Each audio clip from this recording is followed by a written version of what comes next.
Gaza യുദ്ധം തീരുന്നു. വളരെ ആശ്വാസകരമായ ഒരു വാർത്തയാണ് ഇന്ന് വെളുപ്പിന് നമ്മൾ കേട്ടത്. ഗസ സമാധാന പദ്ധതിയിലെ ഒന്നാം ഘട്ടം ഇസ്രയേലും ഹമാസും അംഗീകരിച്ചു. രണ്ടിൻ്റെ പരിപാടി അവർ അംഗീകരിച്ചു. ഇസ്രയേൽ സേന ഗസയിൽ നിന്ന് പിന്മാറും. ഒന്ന്, ഈ ഹമാസ് തടഞ്ഞു വെച്ചിരിക്കുന്ന ബന്ദികളെ വിട്ടയക്കുകയും ചെയ്യും. അതുപോലെ പലസ്തീൻ തടവുകാരെയും ഇസ്രയേൽ മോചിപ്പിക്കും. ഈ ഒരു സംഭവത്തോടെ ഇതിൻ്റെ ആദ്യഘട്ടം പൂർത്തിയായി. ഡൊണാൾഡ് ട്രംപ് നൊബേൽ സമ്മാനത്തിലേക്ക് അടുക്കുന്നു എന്നുള്ള കാര്യം നമുക്ക് ചോദിക്കാം. വി.പി. ജെയിംസ് ചേരുന്നു. Good morning VP. James. Good morning എസ്കെൻ. ഹായ്. ഹായ്. വി.പിയുടെ ഹായ് 3-ഉം നമ്മുടെ ഹായ് 2-ഉം ആണല്ലോ. വി.പി. ജെയിംസ് പറയും. ജെയിംസിന് ഇന്നൊരു സന്തോഷമുള്ള ദിവസമാണ്. 2 കൊല്ലമായിട്ട് പറഞ്ഞതാണിത്.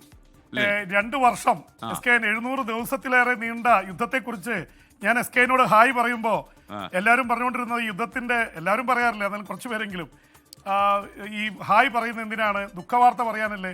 നമ്മളെപ്പോഴും പ്രതീക്ഷ കൈവിട്ടിരുന്നില്ല. ഇന്ന് 2 ഹായ് പറഞ്ഞു. പക്ഷേ ഈ പി.പിയെ കുറിച്ച് വളരെ ഒരു പ്രശംസാ വാചകം ഈ അടുത്തിടെ ഒരു യാത്രയിൽ ഞാൻ കേട്ടത്. പ്രശംസ കുഴപ്പമായിരിക്കും. അല്ലല്ല, പ്രശംസയാണ് അത്. മാത്രമല്ല, പ്രശംസ എന്ന് പറഞ്ഞാൽ അത് കോരിച്ചൊരിഞ്ഞു. ആ പി.പി. ജെയിംസ് ഒരു യുദ്ധ കൊതിയനാ എന്നാ പറഞ്ഞത്. എനിക്ക് മനസ്സിലായി വരുന്നത് ഇതാണെന്നുള്ളത്. ഈ യുദ്ധം എപ്പോഴും യുദ്ധത്തെക്കുറിച്ച് പറയുന്നവർ യുദ്ധം നിർത്താൻ വേണ്ടിയാണ് പറയുന്നത്. ഈ ഒരു കാലത്തിന്റെ ഒരു ചോദ്യമുണ്ട് എസ്കെൻ. എല്ലാ കാലത്തും നമ്മൾ എന്താണ് ആ കാലത്ത് നമ്മൾ മൗനം പാലിച്ചോ, അതിനെതിരെ പ്രതികരിച്ചോ എന്നുള്ളൊരു ചോദ്യം വരും തലമുറകളിലും ചരിത്രത്തിലും ചോദിക്കും. അന്ന് 2 വർഷവും നമ്മൾ ഈ യുദ്ധത്തിനെതിരെ പ്രതികരിച്ചുകൊണ്ടിരുന്നു. എന്തായാലും ഈ ഗസ യുദ്ധം തീരുകയാണ് എസ്കെൻ. എന്തായാലും അതിന്റെ 1-ാം ഘട്ടം പ്രഖ്യാപിച്ചിരിക്കുന്നു. ഇസ്രായേൽ ബന്ദികളെ ഹമാസ് വിട്ടയക്കും. പലസ്തീൻ തടവുകാരെ മോചിപ്പിക്കും ഇസ്രായേൽ. ഒപ്പം തന്നെ ഇസ്രായേൽ സേന ഗസയിൽ നിന്ന് ഒരു പോയിന്റ് വരെ പിന്മാറും. ഇതാണ് ആദ്യഘട്ടത്തിലുള്ള പ്രധാനപ്പെട്ട കാര്യങ്ങൾ. ഒപ്പം തന്നെ ഗസയിലേക്ക് പട്ടിണി കിടക്കുകയാണ് അവിടുത്തെ 23 ലക്ഷത്തിനടുത്തുള്ള ജനങ്ങൾ. അവർക്ക് ഭക്ഷണം അയച്ചു കൊടുക്കും. തുടങ്ങിയിട്ടുള്ള കാര്യങ്ങളിലാണ് ഇപ്പോൾ തീരുമാനമായിട്ടുള്ളത്. ഒരുപക്ഷെ പ്രസിഡന്റ് ഡൊണാൾഡ് ട്രംപിന്റെ സമാധാന പദ്ധതിക്കാണ് 2 പക്ഷവും അംഗീകാരം നൽകിയിട്ടുള്ളത്. കഴിഞ്ഞ ദിവസങ്ങളിൽ കെയ്റോയിൽ ഖത്തറിൻ്റെയും ഈജിപ്തിൻ്റെയും നേതൃത്വത്തിൽ അമേരിക്കയുടെ പിന്തുണയോടെ ചർച്ചകൾ നടക്കുകയായിരുന്നു. എന്തായാലും ഇത് ഐതിഹാസിക വിജയമാണെന്ന് ഇസ്രായേൽ പ്രധാനമന്ത്രി അവകാശപ്പെടുന്നു. ഒപ്പം തന്നെ ഇത് അവസാനിപ്പിക്കാൻ കഴിഞ്ഞതിൽ അറബ് രാജ്യങ്ങളൊക്കെ സംതൃപ്തരാണ്. അപ്പോൾ ആ തരത്തിൽ ഇതിനെക്കുറിച്ച് പറയുമ്പോൾ എസ്കെൻ നേരത്തെ പറഞ്ഞ ഒരു നൊബേൽ സമാധാന സമ്മാനം പ്രഖ്യാപിക്കുന്നത് നാളെയാണ്. പക്ഷെ അത് ട്രംപിന് കിട്ടുമെന്ന് എനിക്കൊരു പ്രതീക്ഷയുമില്ല. കാരണം നേരത്തെ തന്നെ എത്യോപ്യയിലെ പ്രധാനമന്ത്രിക്ക് ഈ നൊബേൽ സമ്മാനം കൊടുത്തിരുന്നു. അതിനുശേഷം ആണ് അദ്ദേഹം ചെറുപ്പക്കാരൻ, 34 വയസ്സേ ഉള്ളായിരുന്നു. പക്ഷേ അദ്ദേഹം പിന്നീട് അവിടുത്തെ വംശഹത്യ നടത്തുന്ന രീതിയിൽ യുദ്ധത്തിന് കളമൊരുക്കി. അന്ന് തന്നെ പറഞ്ഞു, ഇങ്ങനെ സമാധാന സമ്മാനം കൊടുത്താൽ 10,000-കണക്കിന് ആൾക്കാരെ കൊല്ലുന്ന യുദ്ധത്തിന് തുടക്കമിട്ടതുകൊണ്ട് ഇനി രാഷ്ട്രീയ നേതാക്കൾക്ക് തൽക്കാലം കൊടുക്കണ്ട എന്നാണ് തീരുമാനിച്ചത്. മാറ്റം ഉണ്ടാവുമെന്ന് അറിയില്ല. എന്തായാലും പിന്നീട് കൊടുത്തത് ഭാരതത്തിലെ സത്യാർത്ഥിക്കും അതുപോലെ തന്നെ പാകിസ്ഥാനിലെ മലാല അടക്കമുള്ള അങ്ങനെയുള്ള ആൾക്കാർക്കാണ്. ഒരുപക്ഷെ ഗ്രറ്റ തുൻബർഗിനടക്കമുള്ള പരിസ്ഥിതി പ്രവർത്തകർ, മനുഷ്യാവകാശ പ്രവർത്തകർ, സമാധാനത്തിന് വേണ്ടി പ്രവർത്തിക്കുന്നവർ, അവർക്ക് കിട്ടാനാണ് സാധ്യത. പക്ഷെ നാളെ ലക്ഷ്യം വെച്ചുകൊണ്ടായിരിക്കണം ഒരുപക്ഷെ ട്രംപ് ഇന്ന് തന്നെ ഇതിന് വിരാമമിടാൻ വേണ്ടി ഇത്രയും കടുംപിടുത്തം പിടിച്ചതെന്നാണ് നമ്മൾ മനസ്സിലാവുന്നത്. ഇതിലെ നിരായുധീകരണം അടക്കമുള്ള കാര്യങ്ങളിൽ തീരുമാനം വന്നിട്ടില്ല എസ്കെൻ. അത് വരാനിരിക്കുന്നതേ ഉള്ളൂ. കാരണം പല കാര്യങ്ങളിൽ ഇനിയും തീരുമാനമാവാനുണ്ട്. പക്ഷേ യുദ്ധം ഏതാണ്ട് തീരുകയാണെന്നുള്ള കാര്യത്തിൽ വ്യക്തമായി. കാരണം ഇസ്രായേലും ഹമാസും ട്രംപിനെയും അറബ് രാജ്യങ്ങളെ, പ്രത്യേകിച്ച് ഈജിപ്തിനെ, ഖത്തറിനെ, തുർക്കിയൊക്കെ അഭിനന്ദിച്ചുകൊണ്ട് അവരുടെ ഔദ്യോഗിക പ്രഖ്യാപനം നടത്തിയിട്ടുണ്ട്. ഇന്ന് അവർ ഔദ്യോഗികമായി കരാറിൽ ഒപ്പുവെക്കും. ട്രംപ് തന്നെ ഇത് പ്രഖ്യാപിച്ചു കഴിഞ്ഞു. അപ്പോൾ എന്തായാലും ഇത് ഇനി അത് സംബന്ധിച്ച് പ്രത്യേകിച്ചുള്ളൊരു സംശയങ്ങൾ ബാക്കിയില്ല. പക്ഷേ അതിനിടയിൽ ഒരുപാട് സങ്കടങ്ങളുടെ കടൽ ബാക്കിയുണ്ട് എസ്കെൻ. പി.പി, ഞാൻ കുറെ കാലമായിട്ടൊരു ചോദ്യം ചോദിക്കണമെന്ന് വിചാരിച്ചിരിക്കുകയായിരുന്നു.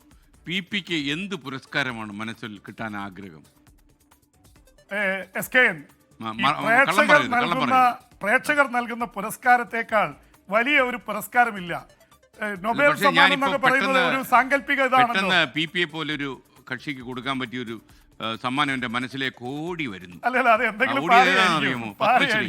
അല്ല, ഞാൻ പത്മശ്രീ പി.പി. ജെയിംസ് സംസാരിക്കുന്നു എന്ന് പറയുമ്പോൾ എനിക്കൊരു ഒരു ആവേശം വരാൻ സാധ്യതയുണ്ട്. അപ്പോൾ പി.പി, ഞാൻ ഈ യുദ്ധം നിർത്തുന്ന ആ സന്തോഷം എനിക്ക് ഉള്ളിലുണ്ട്. ഇസ്രയേലിലും ഗസയിലും ഒക്കെ ആഹ്ലാദ പ്രകടനം തുടങ്ങിയെന്നൊക്കെ വാർത്ത വരുന്നു. എന്നാൽ കൊല്ലപ്പെട്ടവരെ ഓർത്ത് അവർ സങ്കടക്കടലിൽ വീണ ആളുകൾക്ക് ദുഃഖം താങ്ങാനും കഴിയുന്നില്ല. എന്താണ് പശ്ചിമേഷ്യയിൽ നിന്ന് വരുന്ന കൂടുതൽ വിവരങ്ങൾ?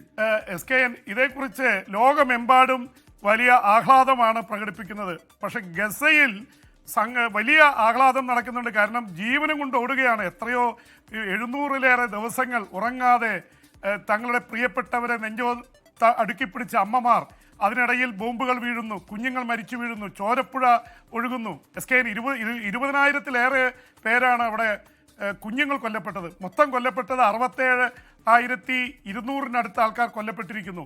ഈ ഔദ്യോഗികമായിട്ട് വെടിനിർത്താൻ ട്രംപ് അടക്കമുള്ളത് ആവശ്യപ്പെട്ടിട്ടും ഇസ്രായേൽ അവിടെ വെടിവെക്കുകയായിരുന്നു. എന്തൊക്കെ കാര്യങ്ങളാണ് SKN നടന്നുകൊണ്ടിരുന്നത്. ഇസ്രായേലിലും ആഹ്ലാദ പ്രകടനമാണ്. കാരണം ഇസ്രായേലിലെ ഭൂരിപക്ഷം ജനതയും പ്രധാനമന്ത്രിക്കെതിരെ പ്രക്ഷോഭം നടത്തിക്കൊണ്ടിരിക്കുകയായിരുന്നു, യുദ്ധം നിർത്തണമെന്ന് ആവശ്യപ്പെട്ടുകൊണ്ട്. ഒരുപക്ഷെ ഇസ്രായേൽ പ്രധാനമന്ത്രിയെ യുദ്ധത്തിൽ നിന്ന് പിന്തിരിയുന്നത് തടഞ്ഞുകൊണ്ടിരുന്നത് അവിടുത്തെ വലതുപക്ഷ തീവ്രവാദികളായിട്ടുള്ള ആൾക്കാരായിരുന്നു. SKN അറിയാം, സ്മോട്രിച്ചിൻ്റെയും ബെൻഗീവറിൻ്റെയൊക്കെ പേര്, സിയണിസ്റ്റുകളുടെ പേര് ഇപ്പോൾ വളരെതാണ്.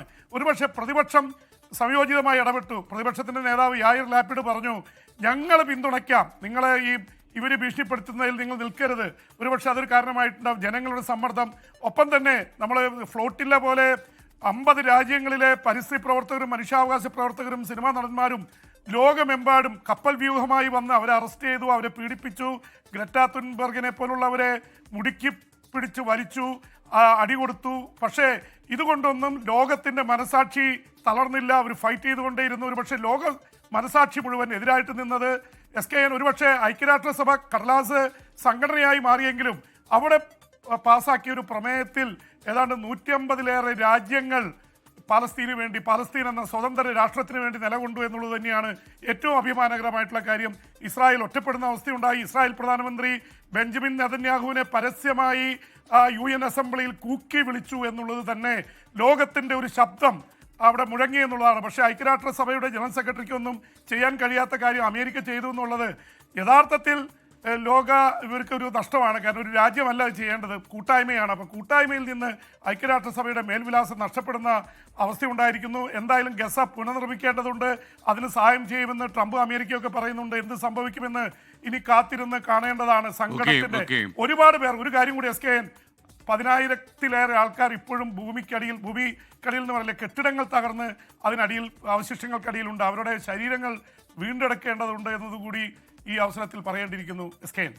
Okay, thank you. അത് ദുഃഖകരമായ വാർത്തയാണ്. PP ജെയിംസ്, ഇനി നാളെ കണ്ടുമുട്ടാം. Okay, thank you. ലോകത്തെവിടെയായാലും ഏത് സമയത്തും 24 വാർത്തകളും ഓഗ്മെന്റഡ് റിയാലിറ്റി പാക്കേജുകളും എക്സ്പ്ലെയിനറുകളും വിശദമായി കാണാൻ ഞങ്ങളുടെ YouTube ചാനൽ നിങ്ങൾക്ക് സബ്സ്ക്രൈബ് ചെയ്യാം.